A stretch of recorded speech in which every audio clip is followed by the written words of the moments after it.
হচ্ছে না।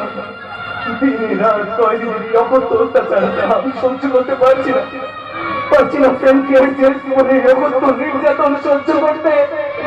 দাদা, বৌদি, বিশ্বাস করো, তোমরা বিশ্বাস করো, আমি কাকাকে খুন করিনি, আমি কাকাকে খুন করিনি। আচ্ছা, আজ ভাবতে খুব অবাক লাগে, আগেকার দিনে মানুষ পাপ হওয়ার জন্য, কিন্তু এখনকার মানুষরা সত্য বলতে ভয় পাচ্ছে বিপদে পড়ার জন্য। আমি সেই সত্যের জন্যই বিপদে পড়েছি। তোমরা আমাকে এই বিপদ থেকে উদ্ধার করো, উদ্ধার করো, উদ্ধার।